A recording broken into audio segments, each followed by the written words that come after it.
I perceive life as a game that often throws up trials, and sometimes they seem impassable. Here is one of such trials I had to go through, because a once happy marriage was destroyed because of my wife's infidelity.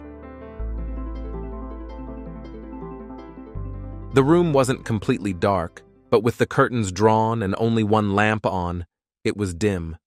I could have been watching TV or drinking, but I just wasn't in the mood. I took a shower, shaved, and put on my coziest clothes. It was going to be a long night, and I wanted to be ready. Staying sober was crucial, even though I was tempted to get completely drunk. I'd had a hectic day and was utterly exhausted. As I sat on the couch, I tried to pinpoint where I went wrong, but eventually concluded that I hadn't. She had cheated, and it was her fault, not mine. Yet I was the one who would pay the price. Regardless of what happened, it was a done deal. 12 years of marriage wasted. At least there were no children involved. Natalie had a severe miscarriage 3 years ago, ending any hopes of starting a family. We were both devastated by the loss, but I never imagined it would lead to her having an affair. I kept glancing at the clock, wondering who would arrive first. My unfaithful wife or someone from one of the many agencies tasked with maintaining peace in the D.C. area. It could be the FBI, CIA, local or state police, or even Homeland Security. A cold beer would definitely hit the spot right now. The farmhouse in Warrenton was far enough from the city that I could avoid getting entangled in political nonsense. A year after the miscarriage, Natalie started working as a publicity agent for a political lobbying firm, which required her to commute across the Beltway every day. She occasionally complained about it, but the excitement of her job seemed to outweigh any inconvenience. Initially, Natalie was thrilled about her new role and enjoyed sharing stories about the fascinating people she met during her workdays.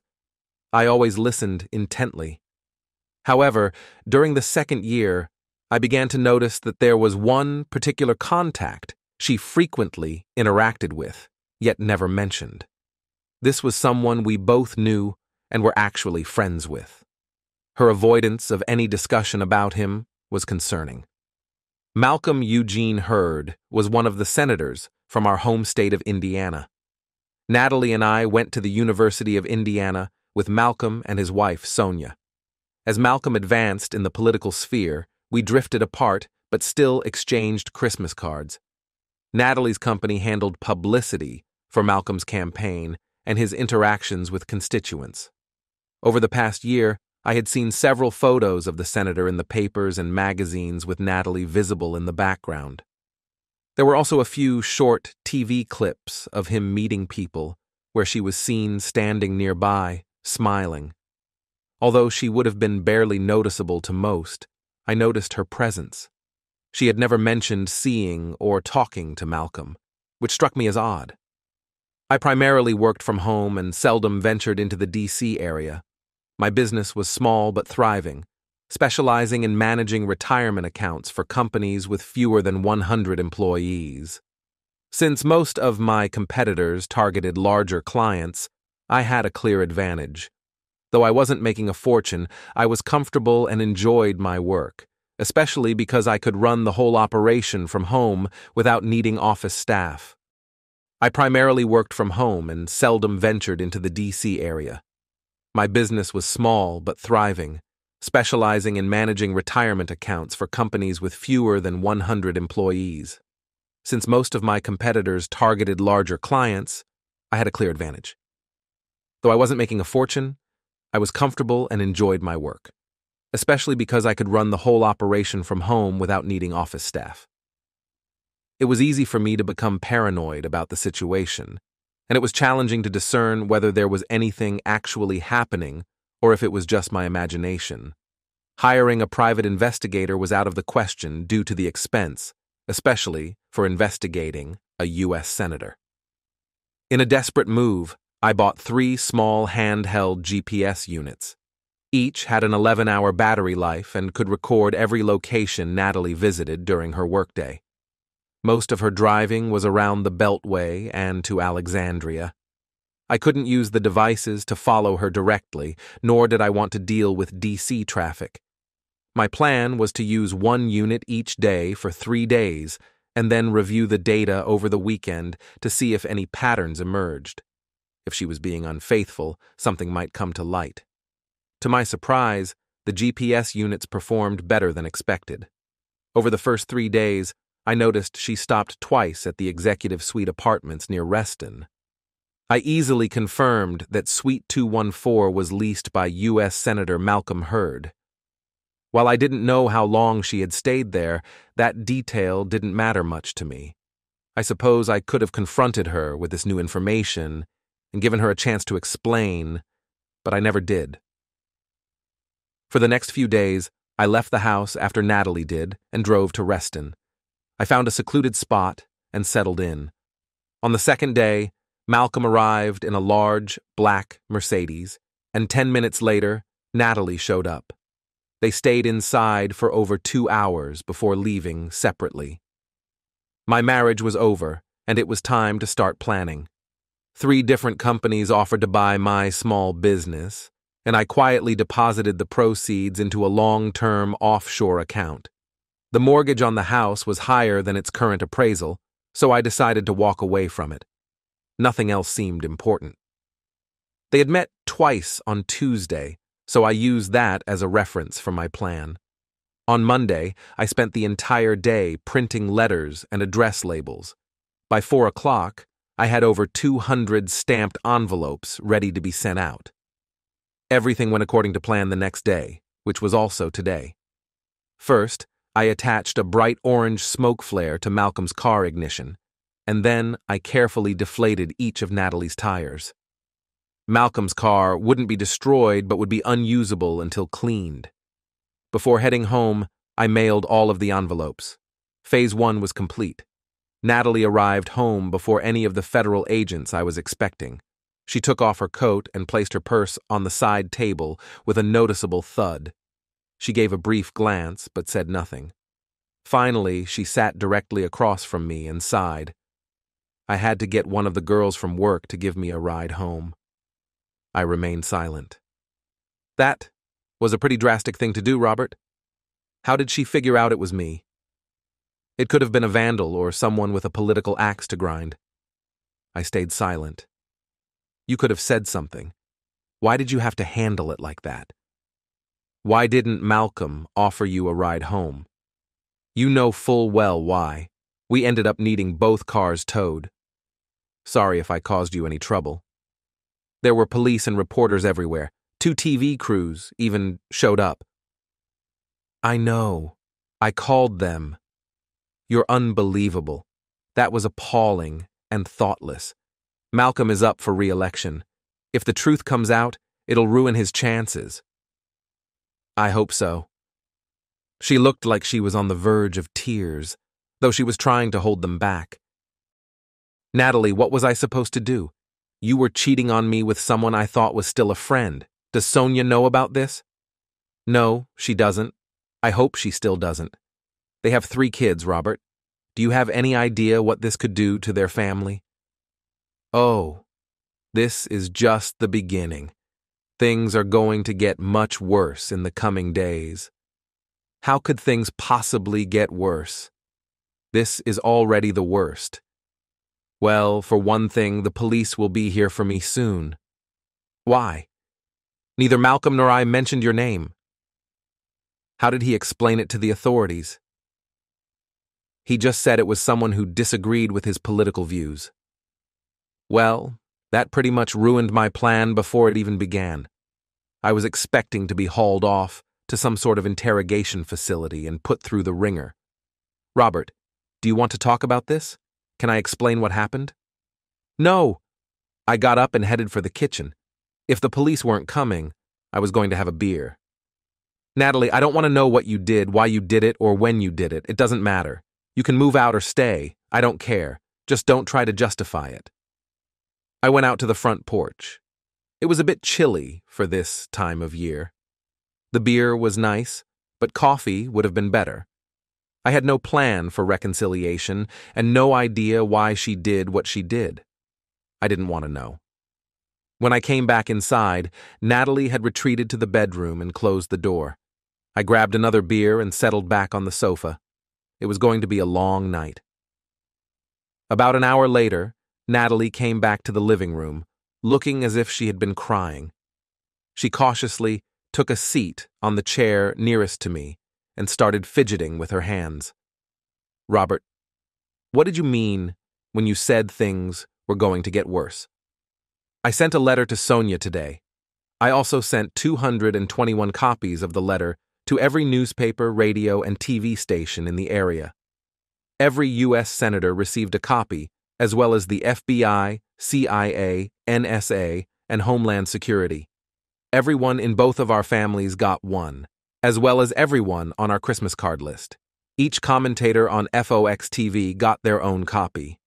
Your boss and everyone you work with received one too." "Oh God, no! What kind of letter?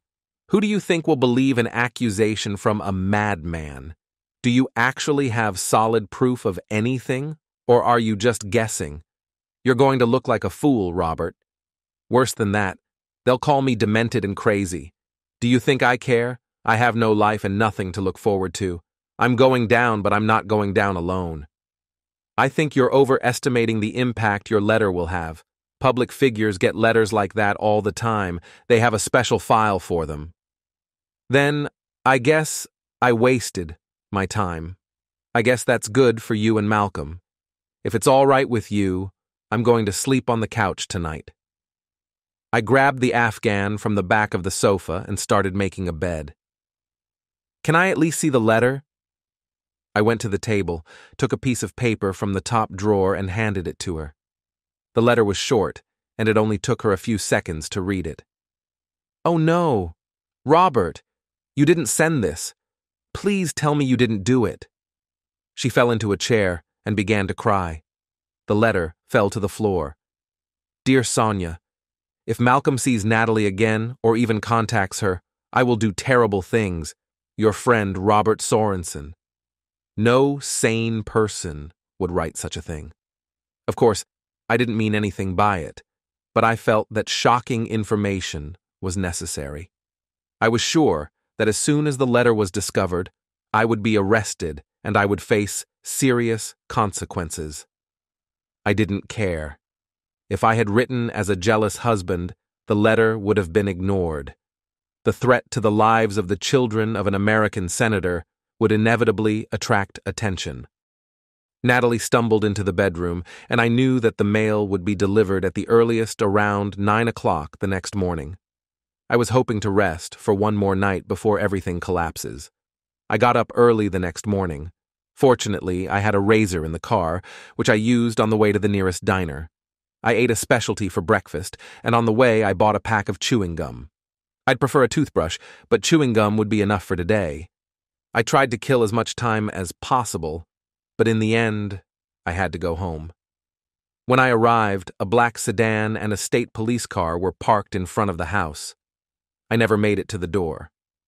Natalie was standing on the porch in her bathrobe when the FBI agents and the police took me away. For the next few days, I was either being questioned or left waiting. I missed most of the commotion because of the letter. They never formally charged me with anything, but the phrase terroristic threat came up a lot. Oddly enough, I felt a strange sense of satisfaction throughout the ordeal. Despite the constant attempts to intimidate or scare me, I found it amusing. Since my arrest, I hadn't heard from Natalie. Bail was never mentioned, and I didn't even see a lawyer. I was never moved to a jail or prison. They kept me in a secure part of the federal building. Although I was somewhat isolated, I was never abused or mistreated. After a while, it seemed like people were trying to avoid me and steer clear of any confrontation. Things weren't going as I had expected. I thought I'd be formally charged with something. It seems I didn't plan very well. For now, all I could do was go with the flow. I never requested a lawyer, nor was one offered. I had anticipated a visit from my wife at some point, but it never came. Instead, Malcolm's wife, Sonia, came to see me. They left us alone in a small room. I wasn't restrained in any way, and there were no guards present. I suspected there were listening devices in the room and the usual large one-way mirror on the wall. "Hi, Robert." I could only manage a nod. I had done something terrible to this woman and didn't know how to make amends. "Can you explain what happened or give me some sort of reason?" "I'm really sorry, Sonia. All I can offer you is an apology. What I did was foolish, but I was desperate. I never intended to hurt you or the kids, and I hope you understand that. It was the only way I could get noticed." "That mattered to you?" "I couldn't measure up to Malcolm.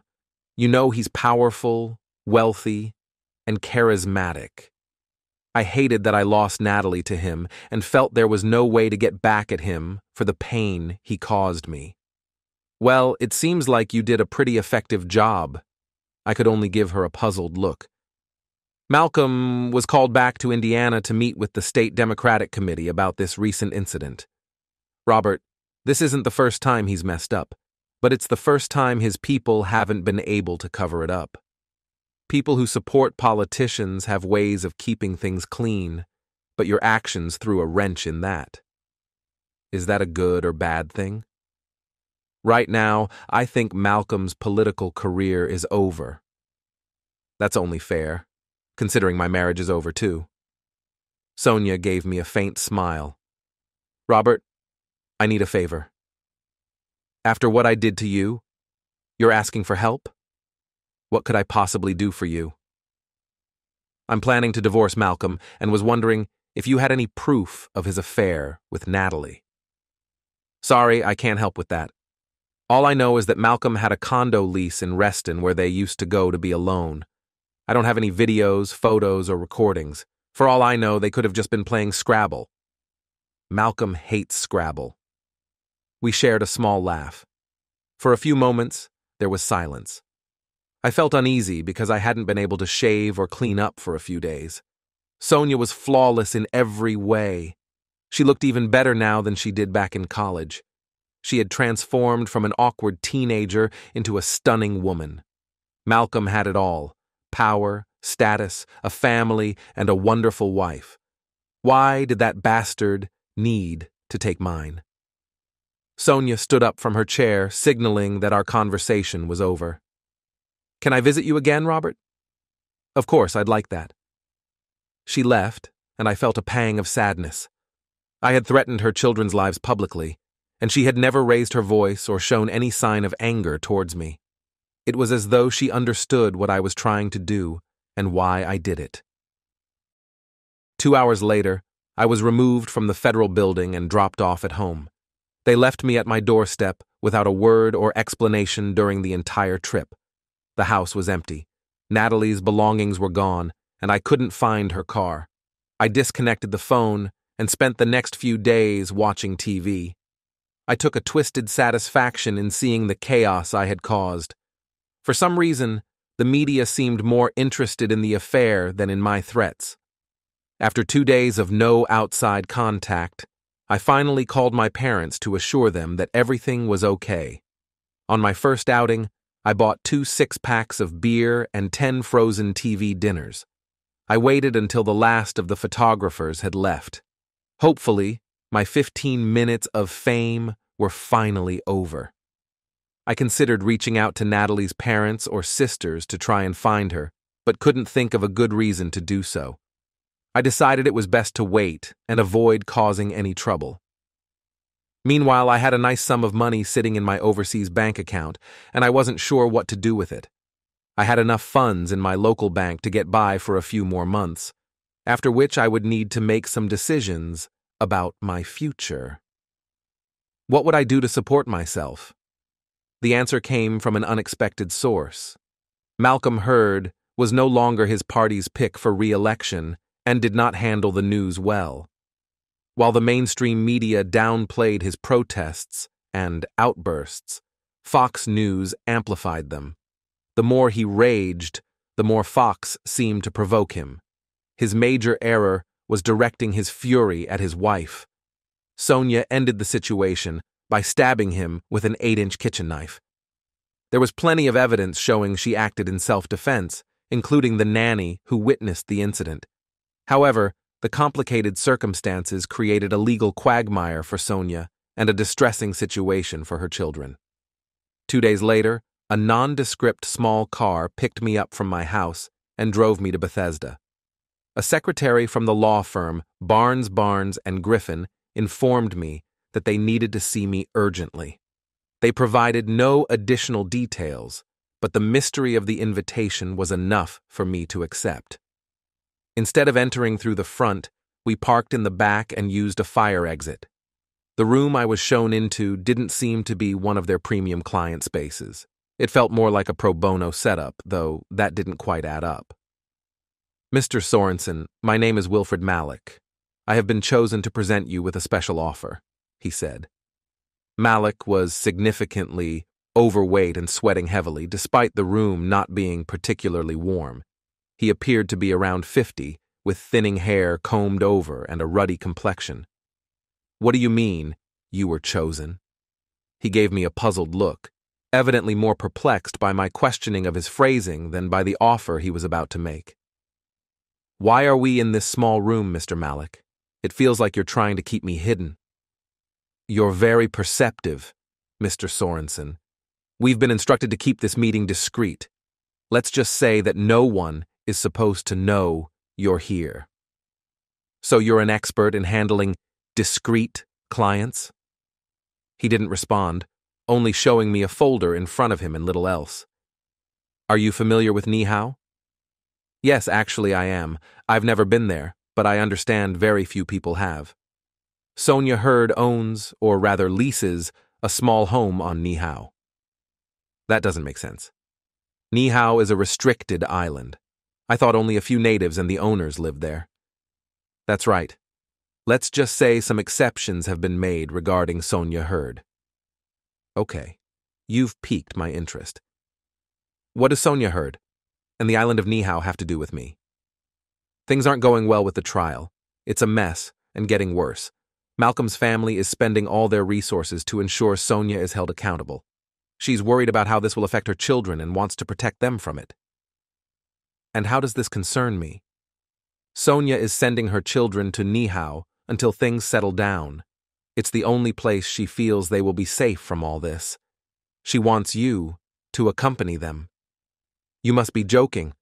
I'm the one who threatened them. I'm the last person who should be trusted with those kids. It doesn't make much sense to us either. We don't know why she chose you. I was taken aback. It didn't make sense. Of course, I would never harm the children, but I didn't know them well. I only saw them at occasional gatherings and never really bonded with them. What about Sonia's parents?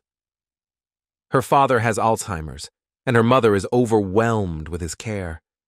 Besides, the media would still be a problem if the children stayed with them. Why Nihao? There's no electricity, no running water, and no school or grocery store. Exactly. I'm sorry, Mr. Malik, but I have no experience with children. You definitely have the wrong person. You won't be directly taking care of them. Their nanny will accompany you and handle everything. Everything? She'll manage all the cooking, cleaning, and housekeeping. All right. What will I be doing? Mr. Malik seemed a bit confused by the question. I don't have a clear answer. Sonia specifically requested you and didn't explain further. I believe she wants you to homeschool them, to avoid sending them to a school on another island. I also think she feels it's important for them to have a male role model. For some reason, she has a high regard for you. What do you mean by that? What?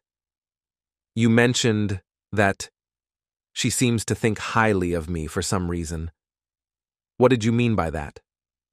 We were puzzled by her choice too. All we know about you, Mr. Sorensen, is what we've read in the papers and a bit of background research. The company never really understood why she chose you. I wasn't trying to offend you. Please don't take it the wrong way. Could I get some coffee? Wilfred got up and exited the room, giving me a moment to think. Sonia must have been either completely irrational or exceptionally clever. She had always been composed and rational. I had to believe she knew precisely what she was doing when she chose me. The reason was unclear, but it wasn't crucial at the moment. The coffee smelled better than it tasted. What's in this for me? Why would I ever agree to such a ridiculous proposition? She hoped you would feel remorse for what you did, and openly stated she wanted to exploit that. She really said that? Yes. She also offered $2,000 a week to be automatically deposited into your Cayman account. You know about my Cayman account? We know everything. Actually, there isn't much to know about you. You're a very ordinary man, Mr. Sorensen. If I agree, when would I need to leave? A private jet will depart tomorrow at noon from Dulles. Our team will assist you in preparing and handle your home and personal matters while you're away. I didn't know much about airplanes. All I was certain of was that it was a jet, not a 747. I assumed it was large enough to cross the Pacific to Hawaii, or they wouldn't have used it. My escort handled my luggage as I stood around, trying to look competent, which, of course, I wasn't. I had packed what I thought I would need, but a guide would have been helpful. My main concern was the lack of electricity on the island. I wasn't sure how up-to-date the information I found online was, but it didn't seem promising. To be safe, I brought my cell phone and charger, as well as my laptop. I had no idea how to charge batteries or use electronic devices without power, and regretted not learning more about solar energy. I also wondered about my satellite phone service. By the time I was thoroughly confused, the limo arrived with the main passengers. There were 2 boys and a girl. The oldest boy, Brian, looked around 16, while Glenna, the girl, seemed at least a year older. The youngest was Chaz, who couldn't have been older than 12. I introduced myself and was pleasantly surprised by their friendly and well-mannered demeanor. Normally, I'm not a fan of children. Everything seemed fine until the nanny arrived. She appeared to be from Central America. Maya was barely 5 feet tall and looked older than her apparent age of under 30, though I'm not great at guessing ages. She barely acknowledged me, giving me a look that unsettled me throughout the trip. It was clear she wouldn't have chosen me for this trip herself. I still couldn't understand why Sonia thought I was the best option. Maya managed the children like a strict instructor. They followed her instructions, not out of fear or obligation, but seemingly out of genuine desire. I was impressed. After the initial excitement of the takeoff, I took some time to build rapport with each of the kids. It would make things easier to understand their preferences and aversions. I quickly found out that they were all aware of the threat I had made and the reasons behind it. Despite this, they didn't seem to be afraid of me. Maya, in particular, was attentive, never taking her eyes off me. Brian was enthusiastic about computers and anything related. He was disappointed to learn that Nihao lacked electricity. His interest peaked when I mentioned I had brought my laptop, and he responded positively when I asked if he knew anything about solar power or satellite communications. I was confident Brian and I would get along well. Glenna was excited about swimming and learning to surf. Her main concern was whether we'd be near a beach, and if there was one, whether it would be safe for swimming. I promised to help her find a way to reach the water, though I couldn't assist with surfing. We shared a laugh about that. She also hoped to go horseback riding. Chaz was disappointed that there were no snakes on the islands, as he was eager to collect various critters. I reassured him that St. Patrick had driven all the snakes away, and he enjoyed correcting me on that. I knew I wouldn't have a chance to converse with Maya.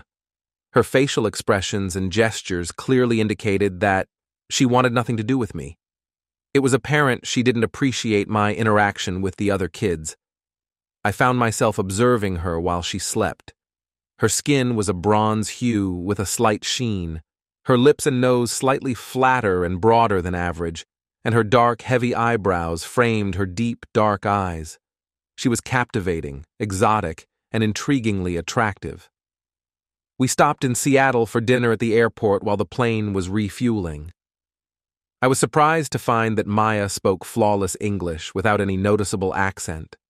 Though she hadn't spoken to me directly, I observed her interacting with the children, and she became increasingly intriguing as the flight continued. The children slept throughout the flight from Seattle to the islands, while Maya dozed intermittently. When she was awake, she kept a close eye on me. It was clear she was aware of the letter and seemed more concerned about it than the children were. Our next journey was by seaplane, which the kids found really exciting. This was followed by an even more thrilling helicopter ride straight to Niihau. A small group was there to meet us, and I tried to stay in the background. It was obvious they wanted to keep things as low-key as possible. 2 hours later, a Jeep-like vehicle delivered us to our new home. It was a typical island bungalow with a few modern upgrades. As the kids and Myra hurried inside, I took a walk around the building. It had a tin or metal roof with large, enclosed gutters designed to collect rainwater. My prior research indicated that the island was relatively dry, so I assumed the water collection system must be cost-effective. The collected water was channeled into 3 sizable fiberglass tanks, mounted high on the west side of the building. The entire south side of the roof was covered with solar panels of 3 different types, all set at the same angle. I was eager to see how the solar energy was utilized. Chaz was captivated by a small flock of free-range chickens around a raised coop in the backyard. Although there might not be bacon, it looked like we would be having plenty of eggs. I was still trying to stay under the radar when I walked into the house. The guy who had dropped us off had just finished briefing Maya.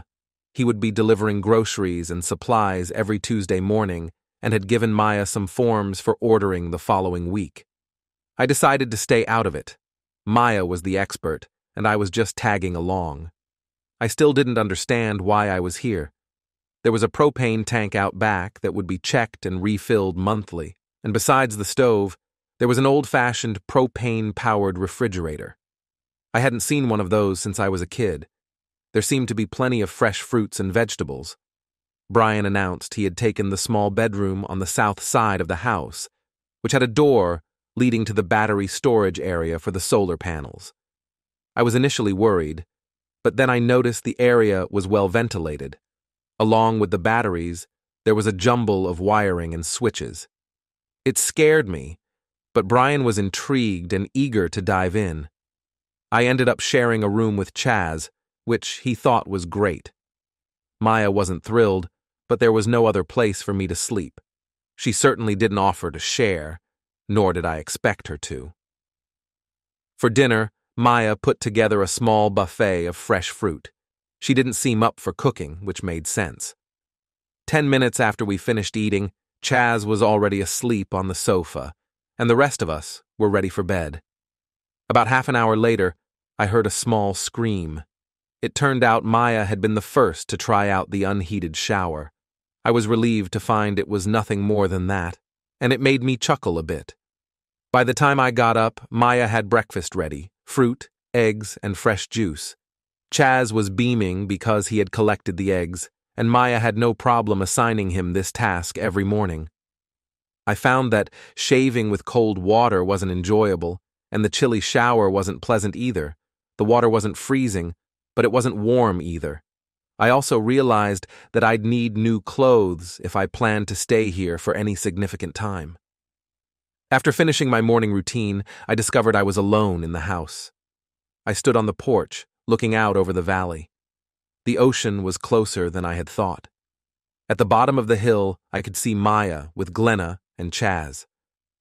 Brian was missing from their group. I watched as they left the road and made their way across the rocks and sand to the water. Chaz was wandering around, while Glenna walked straight into the surf and stood still.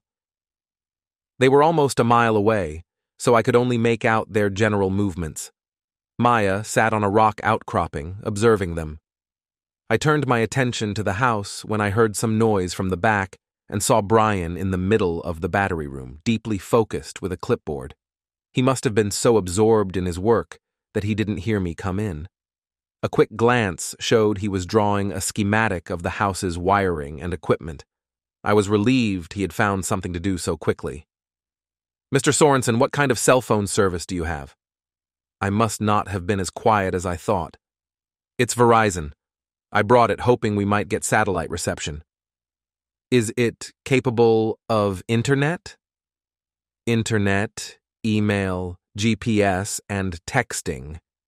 I don't use most of that stuff, but the phone can do almost everything. Do you mind if I use it for a while?" I was only going to use it for emergencies since we don't have a way to recharge it. Brian smiled broadly. "No problem. We should be able to recharge everything by the end of the day. Do you need the laptop too?" "Not until tomorrow. I should be able to connect the laptop to the internet through the cell phone. Do you have an unlimited service plan?" I went to grab the laptop and cell phone, and when I returned, Brian had moved into his room where he had set up a desk along the wall, connecting to the battery room. I had no idea where he had gotten the desk from. He placed both items on the desk and continued working on his drawings. "I need to order a bunch of things to get us set up. I have my own PayPal account, so you don't need to worry about that. The mail won't arrive until next Tuesday, but I've got plenty to keep me busy until then." I had no response or comment to offer. He seemed to have everything under control, and there was nothing I could add. As I turned to leave, he said, "By the way, that third section of solar panels isn't for power collection. It's a solar hot water system. It should be fine once I get a DC pump with enough lift. Do you want to help with that?" Clever guy. He had taken charge of the situation and was already delegating tasks. I just smiled and nodded, leaving him to his work. I needed something to do, and working on the hot water system sounded intriguing. Maya, Glenna, and Chaz were still down by the water, which was only a 10-minute walk, maybe a bit longer. Chaz had found a few tidal pools and was examining them for marine life. Glenna had walked further down the beach, but was still in sight. I sat next to Maya and was met with a look that clearly indicated my presence wasn't welcomed. I considered trying to start a conversation with her, but decided against it. It was clear that forcing a conversation wasn't going to work. Maya seemed to dislike me and made no effort to hide it. We sat in silence until Glenna came back, and then we all headed back to the bungalow. Chaz would have stayed all day, but responded immediately when Maya called him. Chaz chatted all the way back to the house. Maya remained silent. Glenna only had one comment. "I need to find a surfboard somewhere." Things seemed to settle into a routine after that. Chaz would get up early each day and head off to some unknown destination. Initially, he spent most of his time at the tidal pools, but as he grew more accustomed to the area, he became a bit more adventurous. He would often get lost in the jungle-like surroundings around the house. With no poisonous snakes or dangerous animals on the islands, I wasn't worried about his safety at all. Remarkably, Maya didn't seem concerned either. Although Maya hadn't become any friendlier, she had at least started communicating. There were tasks that needed to be done, and for those to be completed, she had to talk to me. I accepted this and didn't push her. Her skin seemed to shimmer in the sunlight. Brian was absorbed in his own world. I did my best to stay out of his way, as I didn't feel qualified to offer him any suggestions.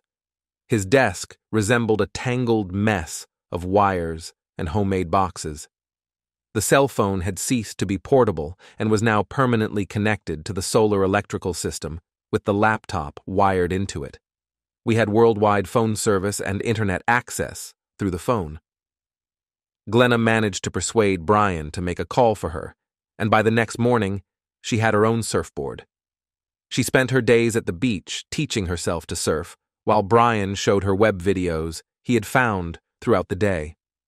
The downside for Maya was that she refused to let Glenna go into the water alone. After 3 days, Maya finally felt the need to have a non-functional conversation with me. Mr. Sorensen, it's hard for me to ask this, but I need your help. Her words got my attention, so I sat down, anticipating what was coming next.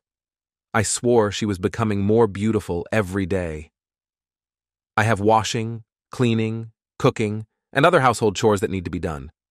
I can't spend all day at the beach with Glenna, but I also can't leave her alone. You want me to start doing the housework? That earned me a frustrated smirk. Number, I need you to look after Glenna while I take care of the housework. I'm not thrilled about leaving you alone with them, but it's unavoidable. What's the issue with me? Is there anything I can clarify to make you feel better about this situation? I read Mr. Sorensen's letter. The last thing I want is to leave you with them. Mrs. Hurd seems to think you're not a threat. She told me to trust you, though I'm not sure why she said that, as I don't know you very well. I have a job to do, and despite my reservations, I have to proceed. She was right. I did my best to appear genuine. Maya, I would never harm the children. When I wrote that letter, I was in a lot of pain. I realize now it was a terrible thing to do, but I was desperate and hurting from my recent divorce. Sonia asked me to come here for a reason, and I believe it's related to the children. I will figure it out. In the meantime, I'm willing to do whatever I can to help and earn your trust. All right, you'll start tomorrow, right after the delivery. What delivery? We're expecting a truckload of mail, food, supplies, and other items Brian has ordered. Next week, we'll receive a larger shipment of clothing and personal items that we couldn't bring on the plane, some of which will be from your apartment. How do you know all this? I speak with the island supervisor and Mr. Malik daily. Brian has arranged everything so I can keep track of what's happening. Things should be better next week, in case you need to address anything. I was at a loss for words. She was intelligent, capable, and well-organized. The warm climate and humidity made her bronze skin shine, contrasting with her long black hair. Lately, she had been dressing more casually, which accentuated her full figure. I was still captivated by her flawless diction. I need to get dinner ready, she said, turning to leave. I assumed our conversation was over. Oh, and by the way, I expect the hot water in that shower to be fixed by next week. We both smiled. It was a first for us, and I felt more optimistic about our relationship. Tuesday morning felt like Christmas. Instead of the Jeep, a small Isuzu truck arrived. There were several boxes for me, but most of the items were for the kids. Maya received some generic vegetables and fruit and didn't seem too thrilled. She had a list ready for the next week, including staples and other food items she wanted. Brian got the most packages, which came from various sources in different sizes and shapes. He grinned widely as he carried his treasures into his room. I was eager to see what he had planned. The mail was left on top of the refrigerator and could be looked at later. Before the delivery man could leave, Glenna pulled him aside and whispered something to him. Maya didn't notice. Our island Santa smiled and waved at Glenna as he departed. I was about to head to the beach for our daily outing when Glenna told me she wasn't going. She wanted to inventory her new items and arrange her room. That was fine with me, until Brian came out and handed me a package. This one's for you, Mr. Sorensen. I needed to get everyone to call me by my first name. I was now the proud owner of a DC water pump. All the wiring and PVC plumbing fixtures you'll need are in the battery room. As he walked away, I felt like a high school student preparing for a science project. Passing Maya on my way to the back of the house, I couldn't help but chuckle. When I get this installed, I'll need your help testing it. Maya gave me a surprised look, smiled, and then playfully tapped me on the shoulder as I walked by. Things were starting to look up. I won't bore you with the details of installing the water pump for the solar collector. Let's just say it involved quite a bit of swearing from me and some laughter from Brian's room. I was so absorbed in the task that I missed lunch. The pump's job was simply to move water to the top of the solar panels and let it flow down to the shower. It didn't make the water scalding hot, but it did make it a bit more pleasant. Chaz was eager to be the first to use it. While it's useless at night or on cloudy, rainy days, I was still pleased that it worked at all. I started considering other projects I could take on. While I was on the roof checking the water fittings, I realized someone was using the shower, which made it easier to check for leaks. When I came down, Maya was emerging from the shower wrapped in a towel. She gave me a shy glance before quickly heading to her room. It was worth all the effort if it made her happy. Things improved over the next few days. Out of the blue, a local boy around 17 years old appeared. Apparently, Glenna had asked the delivery man if he knew anyone who could teach her how to surf. The guy's name was Teddy, and he lived about 3 miles from the beach. Glenna and Teddy seemed to hit it off right away. I wasn't thrilled about playing chaperone, but in this case, it seemed necessary. I had to admit, she looked pretty good in a swimsuit. I was no longer just worried about her safety. Now, I had to keep an eye on her virtue. I mentioned this new development to Maya that evening, and she was not pleased. Brian had no trouble staying busy, and I have to admit I was envious of his skills and expertise. Within just a few days, we had a fully operational computer system, complete with a printer and an internet phone setup. I would have liked to get my cell phone back, but the boy genius still needed it for the internet connection. He promised he was working on it. Chaz lost interest in the tidal pools and began spending almost all his time in the undergrowth. For some reason, neither Maya nor I were concerned about him. Glenna was the major issue. It wasn't because she was doing anything wrong, but simply because she was a beautiful young girl with an attractive figure, spending every day with a surfer boy from the island.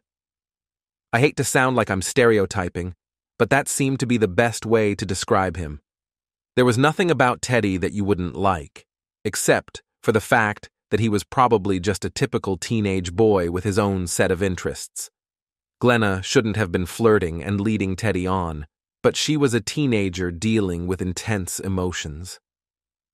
Maya and I had started talking regularly, mostly about the kids or the house. She seemed to be warming up to me a bit more, but she was still wary. She wasn't pleased with my take on the relationship between Glenna and Teddy and blamed me for not keeping a closer eye on them. She was right. A rather large package arrived, filled with numerous homeschooling supplies. Chaz wasn't too thrilled about it, though Brian and Glenna showed interest. Glenna would be heading to college by the end of the year, and Brian was on a fast track to wherever he aimed to go. It seemed their mother had various plans for their higher education. I decided it was best to stay out of it. However, Maya asked me to help by setting up a formal study and testing schedule. I got my cell phone back when Brian figured out how to integrate all his electronic devices, including internet access. He had a satellite internet receiver that operated on DC power from somewhere and had set up an electronic panel in his room to run and recharge any DC-powered devices. The first thing I did was call my parents. They were fine, but they hadn't seen or heard from Natalie. I then called Wilfred Malik, as I wasn't sure who else could provide an update. Unfortunately, Malik informed me that he couldn't help move me out of my apartment because Natalie had moved back in. That was not good news. Glenna chose to study early in the day and surf the internet in the afternoons. She and Teddy seemed to enjoy sneaking off behind some rock outcroppings, likely to tease me. Usually I ignored it, but one day I felt compelled to investigate further.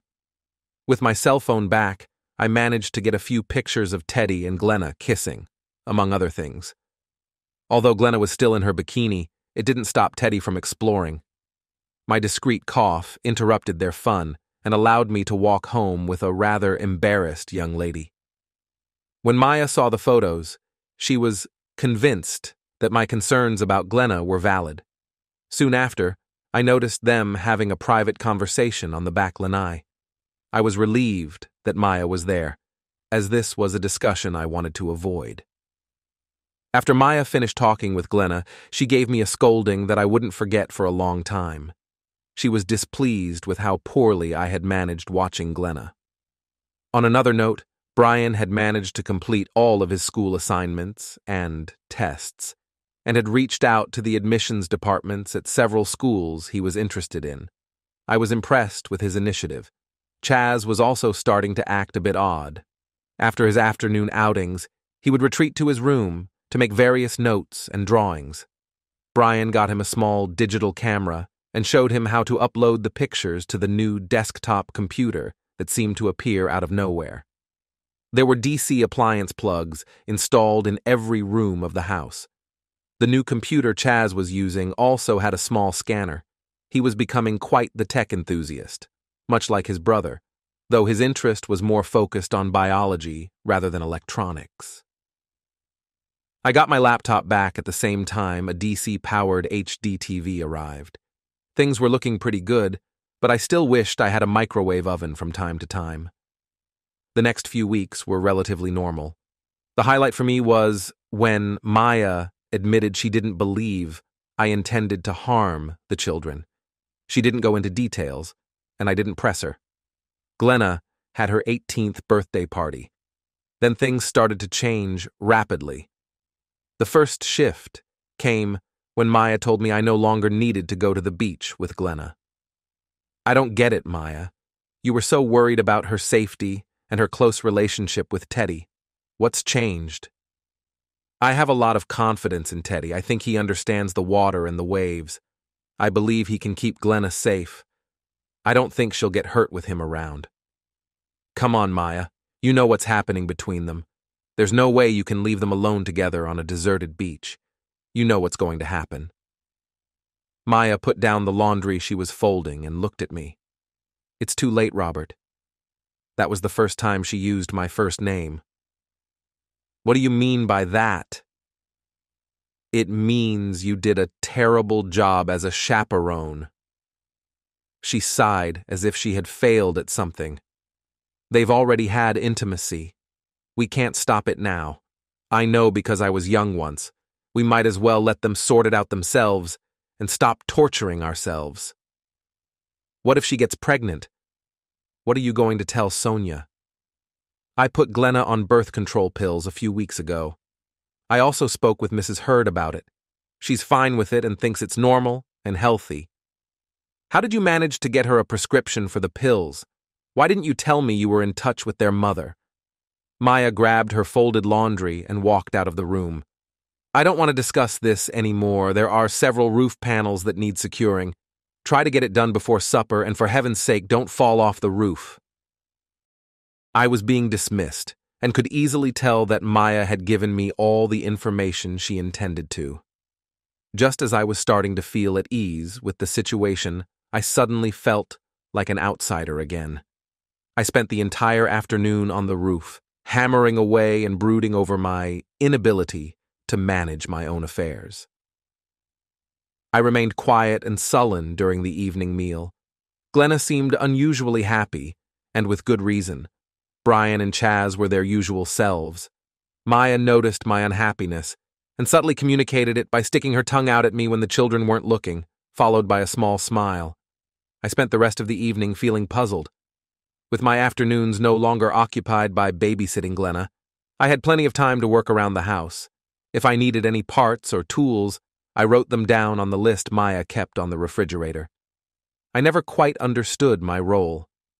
The kids managed their own schooling, Maya handled the household chores, and all I had to do was hang around and play Mr. Fix-It. After one evening meal, Chaz made a remark that piqued my interest.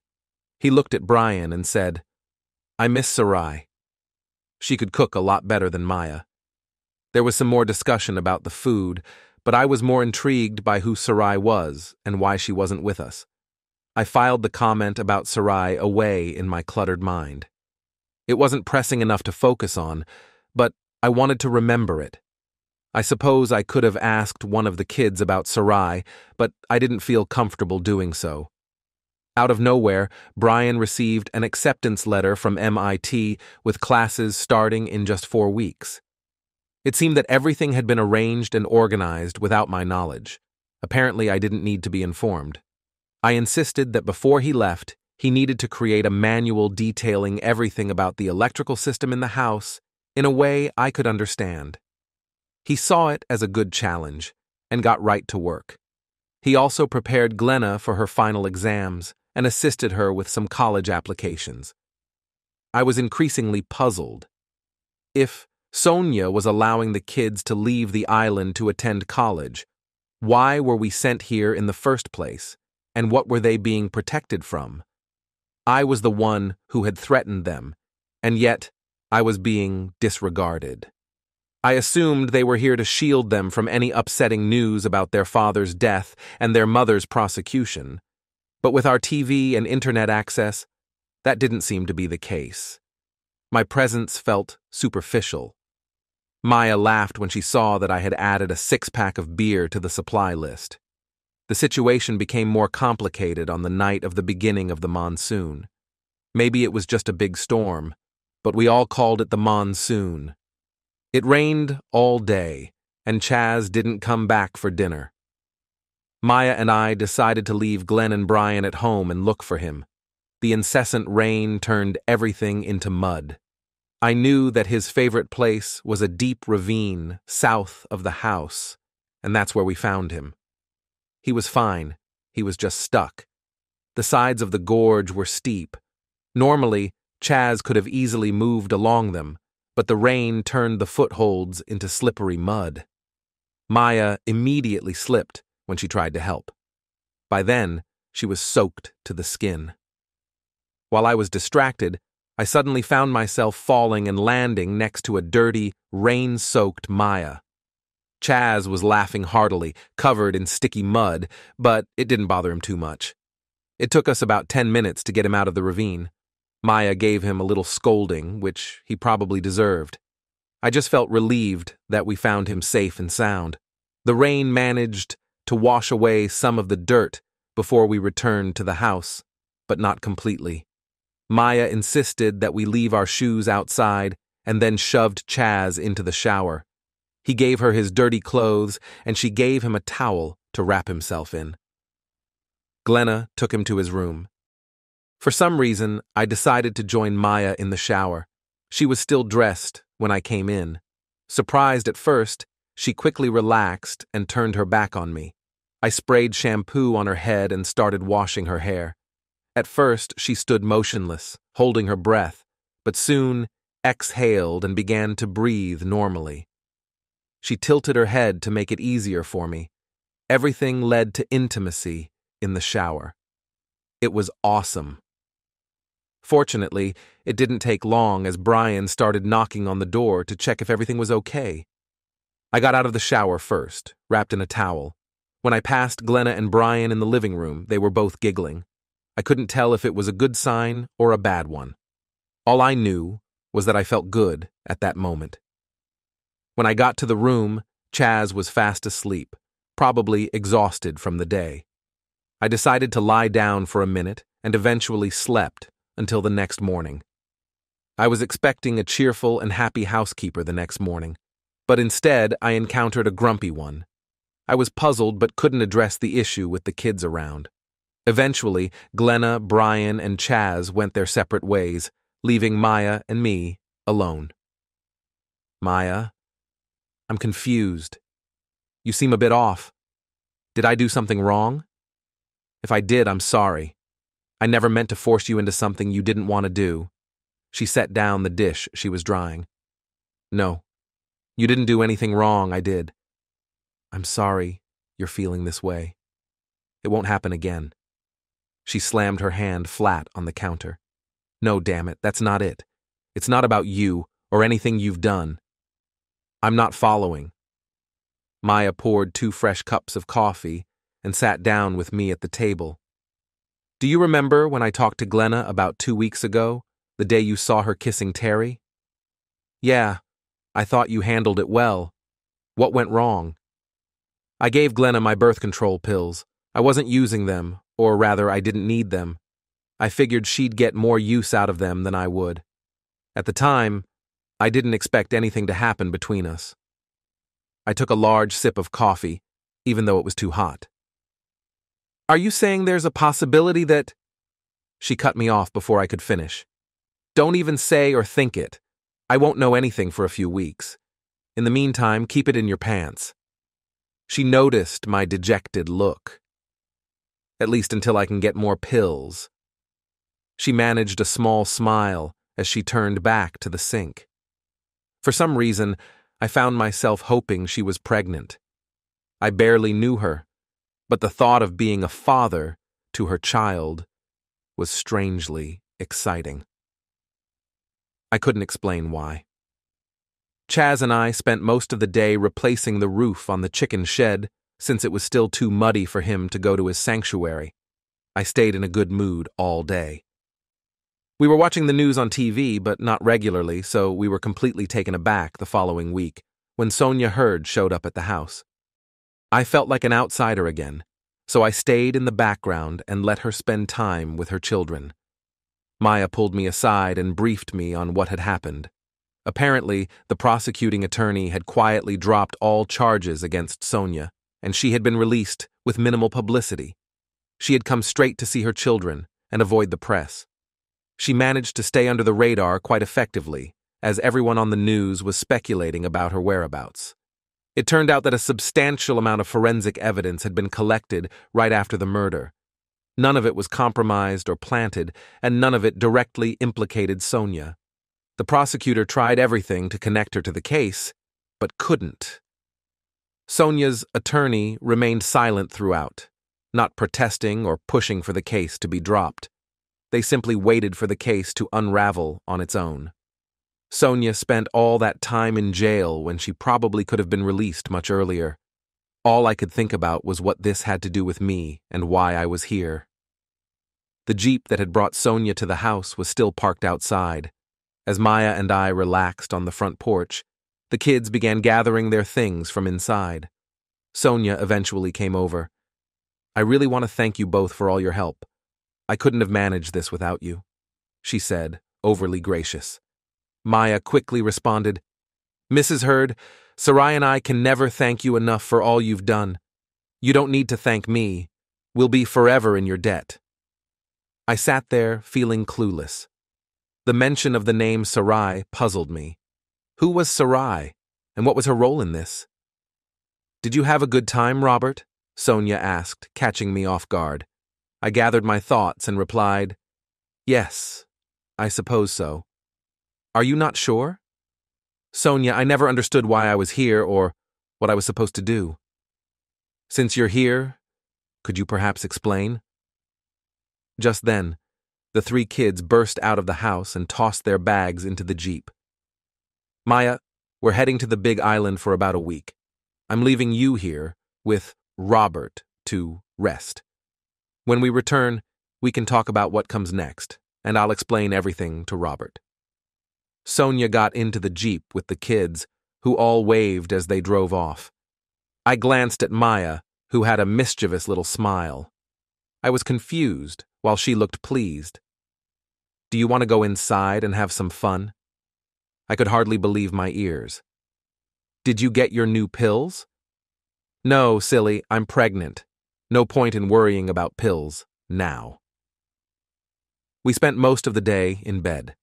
I was really glad I decided to go on this trip. The dinner was quiet without the kids. Actually, it was quiet between just the two of us. Despite spending the entire afternoon together, we still felt distant.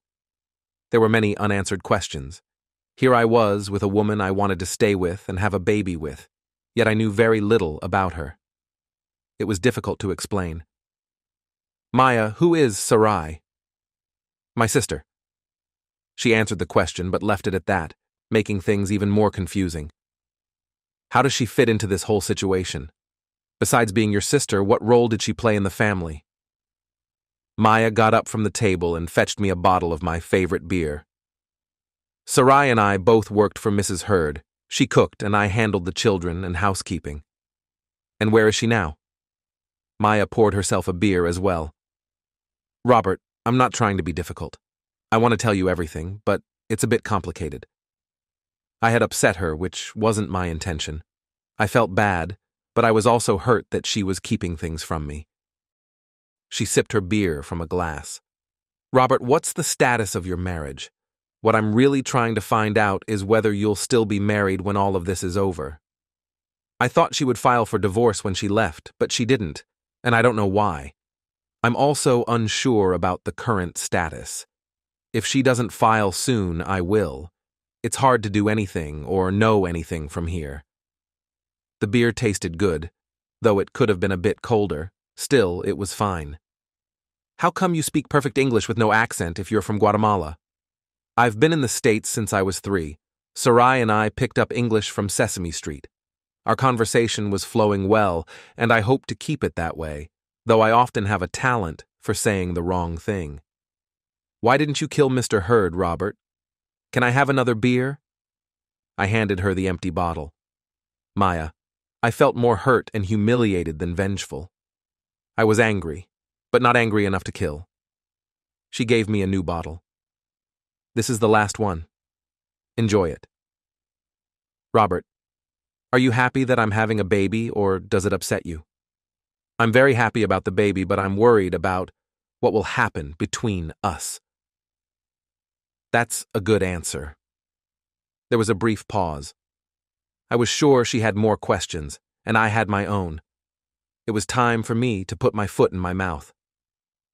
Maya, what did Sarai do, and why isn't she here with us? Before I knew it, I was alone in the kitchen. Maya had stormed out of the room and left the house. I finished cleaning up from dinner and went out onto the front porch. She was sitting on the top step, gazing at the sunset. It was beautiful, but her eyes were filled with tears.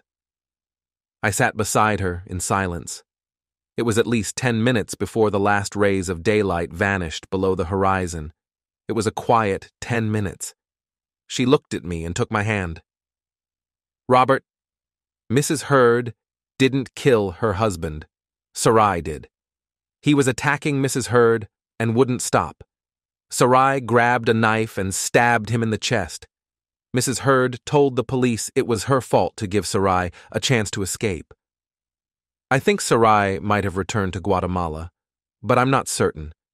Mrs. Hurd never claimed she killed him, only that it was her fault.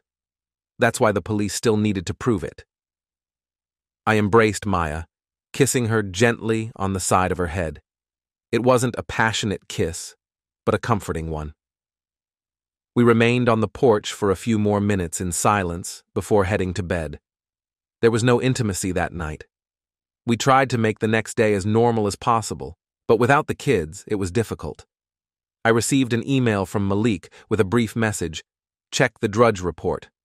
I wasn't sure what I was supposed to find, but eventually, I located it. Assistant Secretary of Agriculture William Fromuth was discovered dead from gunshot wounds this morning in Warrenton, Virginia. His body was found in a hot tub alongside Natalie Sorensen, a public relations analyst from an Alexandria consulting firm. Both victims had been shot multiple times at close range. The shooting was reported by Mildred Fromuth, the victim's wife, who was waiting for the police when they arrived. Mrs. Fromuth has been taken into custody pending charges. Natalie Sorensen was also linked to Malcolm Hurd, who was killed earlier this year. I printed out the news article and handed it to Maya to read, but I didn't stay to see her reaction. It seems Natalie had an interest in politicians. I just wished she had been a bit more discreet. I called my parents, and they informed me that Natalie's family was already on their way to retrieve her body and bring her home. I felt sympathy for them. They were good people who didn't deserve to see their daughter end up like this. I had once loved Natalie, and her passing stirred some sorrow in me.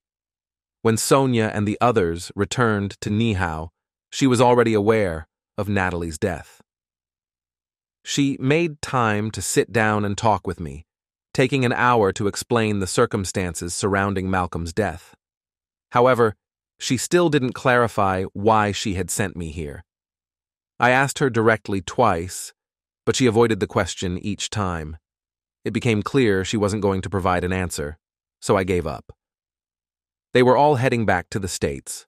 Brian would be starting at MIT, and Glenna had been granted early admission to the University of Hawaii. She had persuaded her mother of the importance of being somewhere she could surf. Chaz was the main issue for Sonia. He didn't want to leave Niihau or the house. At just 12, he had no say in the matter, but his mother was willing to compromise. There was one condition. Maya and I had to agree to stay on Niihau until Chaz was ready to start college. Chaz would spend summers and extended vacations with us, but would have to stay with his mother for the rest of the year. I wasn't sure about Maya's salary, but mine was being cut drastically from $2,000 a week to $1,000 a month. It was a significant reduction, but I would still be paid and have a free place to stay for doing nothing. Plus, I'd have the added benefit of having my own private little companion. The situation was even better because the money I had hidden in the Caymans was now accessible. Sonia cooked dinner for everyone that night while Maya and I walked down to the beach. We needed a quiet place to discuss our serious decision, which required considerable thought. It took us at least 5 minutes to make up our minds. A week later, we were by ourselves. We missed the kids, but they promised to stay in touch. Teddy came by once. He seemed a bit down until I told him that Glenna would be starting at the University of Hawaii next month. We didn't see him again after that, but he left in good spirits. When I sold my business, there was no non-compete clause in the contract. As long as I didn't reach out to any of my former clients, I could continue my business as usual. Brian set me up with a nice computer system, and my new business was up and running within a week. A month later, Malik called to inform me that Natalie had a $500,000 insurance policy and that I was the sole beneficiary. Maya wants to have 3 more children.